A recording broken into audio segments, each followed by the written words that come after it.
তোমরা যারা 2026 সালে মাধ্যমিক পরীক্ষা দিয়েছো, তোমাদের মাথায় এখন একটাই চিন্তা রয়েছে যে তোমরা একাদশ শ্রেণীতে কোন বিভাগে পড়বে, কোন বিভাগে ভর্তি হবে, কোন বিভাগে পড়লে তোমাদের অল্প পড়ে ভালো নাম্বার করা যাবে এবং তোমাদের ভবিষ্যতের জন্য একটা গুরুত্বপূর্ণ সিদ্ধান্ত নেওয়া হবে।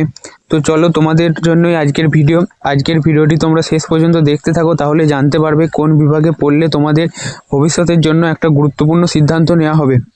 তো প্রথমেই তোমাদের চলে আসি সায়েন্স বিভাগ বা বিজ্ঞান বিভাগ।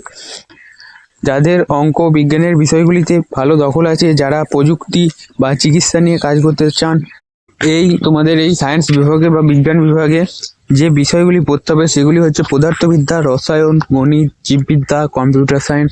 এই বিষয়গুলি তোমাদের পড়তে হবে। তোমাদের এই বিভাগে পড়লে কেরিয়ার সুযোগ কি রয়েছে? কেরিয়ার সুযোগ তোমাদের ইঞ্জিনিয়ারিং, ডাক্তারি, ফার্মেসি, মহাকাশ গবেষণা, ডেটা সায়েন্স বা পিওর সায়েন্স নিয়ে গবেষণা, এইসব তোমরা এগুলি করতে পারবে। এছাড়া তোমাদের এই বিভাগে পড়ে সুবিধা কি হবে? সুবিধা হবে তোমাদের বিজ্ঞান নিয়ে পড়লে পরবর্তীতে তোমাদের কলা বা বাণিজ্য বিভাগের অনেক বিষয় পরিবর্তন করা সহজ হয়। এরপর আসি কলা বিভাগ বা আর্টস বিভাগ নিয়ে। এই বিভাগে তোমাদের যাদের সাহিত্য, ইতিহাস, সমাজবিজ্ঞান বা সৃজনশীল কাজ পছন্দ করো, তাদের জন্য এই বিভাগটি আদর্শ। বর্তমানে এই বিভাগে কেরিয়ারের প্রচুর আধুনিক সুযোগ রয়েছে। এই বিভাগে পড়লে তোমাদের যে বিষয়গুলি পড়তে হবে সেগুলি হচ্ছে ইতিহাস, ভূগোল, রাষ্ট্রবিজ্ঞান, দর্শন, শিক্ষা, বিজ্ঞান, অর্থনীতি, সমাজবিদ্যা, এইসব বিষয়গুলি তোমাদের পড়তে হবে। এবং এই বিভাগে পড়লে তোমাদের কেরিয়ার সুযোগ কি রয়েছে? সিভিল সার্ভিস, আইন, সাংবাদিকতা, শিক্ষকতা, গ্রাফিক ডিজাইনিং, সাইকোলজি বা আর্কিওলজি, এইসব তোমাদের কেরিয়ার সুযোগ রয়েছে। এবারে সুবিধা কি রয়েছে? সুবিধা রয়েছে সরকারি চাকরির পরীক্ষায় প্রস্তুতির জন্য এই বিষয়ে সিলেবাস অনেক সাহায্য করে। এরপর আসি তোমাদের আরেকটি গুরুত্বপূর্ণ বিভাগটি হলো বাণিজ্য বিভাগ বা কমার্স।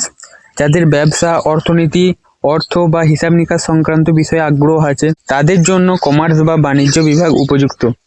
এই বিভাগে পড়লে তোমাদের যে বিষয়গুলি পড়তে হবে সেগুলি হলো accountancy, business studies, economics, costing and taxation. এই বিভাগে পড়লে তোমাদের যেসব কেরিয়ার সুযোগগুলি রয়েছে সেগুলি হলো company secretary, MBA, stock market বিশেষজ্ঞ ও নিজস্ব ব্যবসা। এই বিভাগে পড়লে তোমাদের যেসব সুবিধাগুলি রয়েছে সেগুলি হলো কর্পোরেট জগতে কাজ করার জন্য এই বিভাগটি তোমাদের একটি দ্রুত পথ তৈরি করে দেয়। এরপর আসি তোমরা সঠিক বিভাগ কিভাবে বেছে নেবে।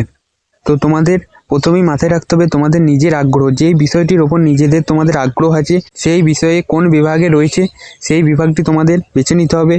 তারপর তোমাকে দেখতে হবে তোমার লক্ষ্য কী আছে। তো শিক্ষক হতে চাইলে আর্টস সায়েন্স দুটোই পড়তে পারো, এবং তোমরা যদি ডাক্তার হতে চাও সেক্ষেত্রে কিন্তু তোমাদের সায়েন্সটা আবশ্যিক। এরপর তোমাদের দেখতে হবে দক্ষতা।